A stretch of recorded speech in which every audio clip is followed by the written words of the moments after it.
Yeah, my road to the board of directors and with IFAF started after my residency program, which was in Seattle. I got the opportunity to get on the board, and my goals with my career were kind of commensurate with what IFAF was doing. I've always felt that my goal has been as an educator and certainly doing community service was going to be filled by being on the board for IFAF, and that's come to fruition, and I've been very happy to be a part of that. And in my residency program, the hospital closed down, so I was looking for some way to give back to my profession, to help with education and research. From there, I started becoming a speaker and going to meetings on a regular basis. And from there, one thing led to another, and I had the opportunity to become more involved, to get on the board, and I think it's an excellent opportunity to fulfill this legacy of education and research, and just helping the residency program. It's just a wonderful foundation. So I got involved with the International Foot and Ankle Foundation when it was still the Northwest Podiatric Foundation, so back in the late 80s, because I was one of the graduating residents. And then later on, I became one of the speakers. Then I became an advisor and continued to go to conferences, and then eventually got onto the board. And so what it's done for me is it's allowed me always to be an educator, which was a very important part of my entire career, was to educate. I got involved with IFAF and ended up getting on the board with IFAF because I kind of started at the bottom, so to speak. I was a resident in around Seattle and then did my fellowship there, and so IFAF gave me financial support and really helped me kind of get where I am, and then I stayed in the area and got involved with them, and then was privileged enough to be on their board of directors at this point, and now I'm kind of on the other side of it, which is great, trying to help continue support the residents and the fellows and really focus sort of on the educational arm.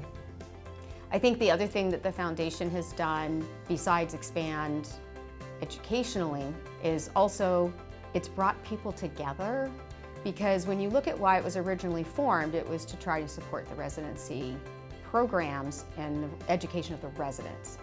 What it evolved to, though, was these amazing conferences at beautiful places where colleagues got together, but then families came, and you created this community of podiatric physicians, but now they're all colleagues, but they're friends, and they've made lifetime friends within this group.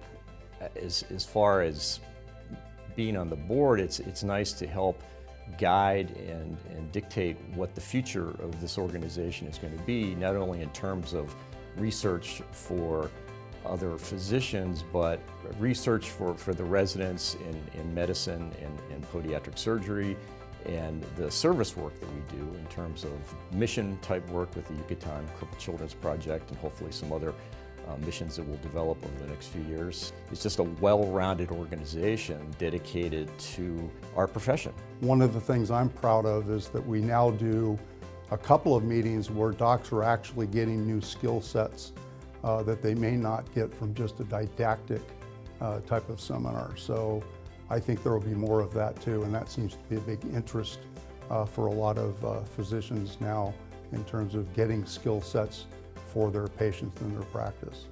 In podiatry, education is really important to me, and it always has been. I've really been focused on mentoring students, residents, fellows, and so IFAF kind of gives me a platform to continue doing that as I get further in my professional career, and so I'm really appreciative that I have a way to continue doing that now that's really meaningful. I think the reason why other physicians should get involved is they'll have a bigger voice, and what I've learned over a long career is that some of these larger organizations, you're kind of lost in the shuffle. IFAF is big enough but also small enough that docs can make a big difference in an organization such as this. The foundation and the core of IFAF is really what it should be. They're in this for the right reasons. They have a really good outlook, I think, on what needs to be done. They're interested in innovating and moving forward, and their biggest focus is, who needs help and how can we help them, and what is the best way for us to be able to do that. To be a part of something that continually tries to raise the bar of the skills, the education, the knowledge of lower extremity pathology. That's really important for people in the whole world to have that information and that expansion of knowledge. And so to be one of the educators and part of the foundation that promotes that is really, for me, it was the highlight of my career.